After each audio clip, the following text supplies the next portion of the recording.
This is part 4 in this YouTube series where I am working to convert this RPG game into this pseudo 3D racing game. In the last episode, I changed the pause screen to have a translucent overlay with pause text so you can see the action in the game stop.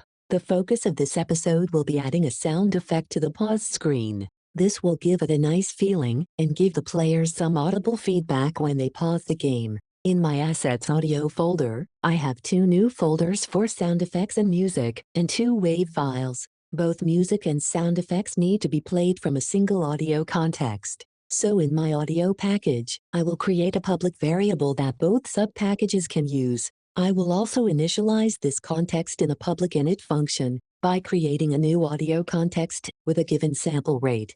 Typically, these are 44,100 or 48,000. Like I did in the last episode, I add the embed package and use the goembed syntax to assign a relative file path to a variable of type byte slice. I also want to preload these sounds when the game is started. This is not always the best choice for every single asset, but in this early development, this is a simple way to do it. There are a few steps needed to make the sounds playable in the game, so this public initialize function will handle that. I know I will have more sounds than just this one, so I want to store these in the map so I can either loop through them or find them in a predictable way. I first need to make a map of the raw bytes, which for now will just have my pause sound effect. I want to have a custom type for both my sound effects and music, so I am going to create a sound type and give it some fields needed for sound effects. Then, I will make a public variable, which is a map of my sound effects accessible by name.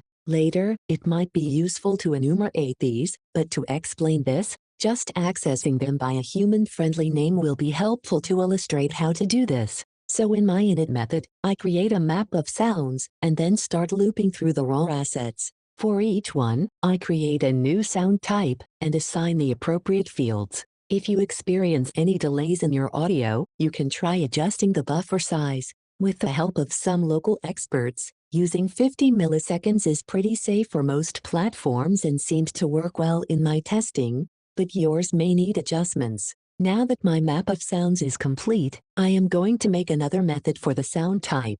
This will initialize the sound and keep the logic contained to this package. In this way, I can load the sounds when the game starts, and in my game scenes, I can just start using the sound effects with a minimum amount of code. Each sound effect needs its own audio player, which is just like a player in real life where you can play pause and rewind the sound as needed.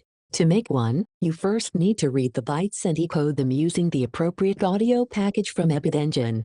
Your sound files might be MP3 or OGS. To create the player object, I need to use my audio context I created earlier.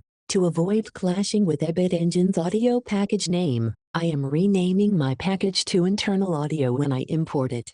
This avoids conflicts, and then I have access to my public audio context, which both this sound effects package and my music package will be able to use. The audio player is a field of my sound type, so I will be able to access it from my game scene. I also set the buffer size here, since it reduces the amount of sound-related code I need in each of my scenes where I will be using it.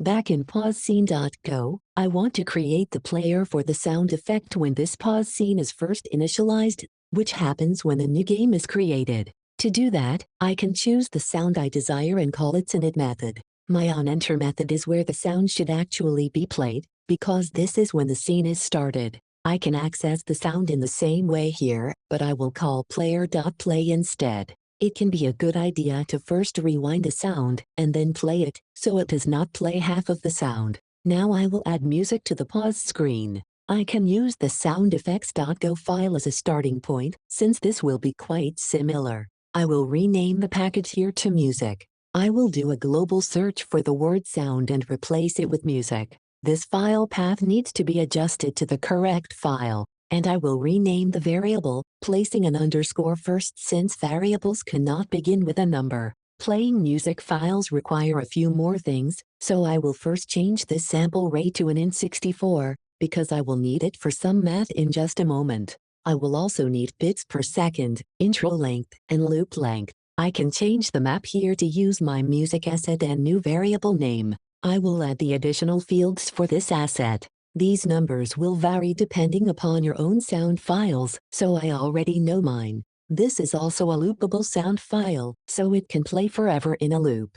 We need one extra step here to implement this, which is creating a new infinite loop stream. Here is where the math comes in that I mentioned. I need to multiply both the intro length and loop length by the bits per second and the sample rate. Now I can replace the wave.stream with this infinite loop stream. With that complete, I can go back to my pause scene.go and initialize the music in a similar way to the sound effect. I just need to replace SFX.sounds with music.musics and choose the right string. In the onEnter method, I will begin playing the music without rewinding since this just plays in an infinite loop. I will, however, pause the music when exiting the scene so it is only playing while the game is paused. There is one last thing to do in GameInit.go. I need to initialize the audio, sound effects, and music packages so they are all available for the game to use. I can just copy this fonts code and replace it with the appropriate package, since I name them all consistently. Now, if we run the game, the pause screen should now play a sound effect. You can also hear the music playing while the game is paused. Now that we can load sound effects and music, adding them in the future will be easier. If you are looking at this code on GitHub, I did not include the same sound effect or music files. In the sound effects package, I imported the example Ebitengine audio resources and used one for the pause sound effect. This is true of the music package as well, but is slightly different because it uses an out file. From the commented code, you can adjust it to suit your needs. In the next episode, I will add a splash screen, a title screen, and a game over screen.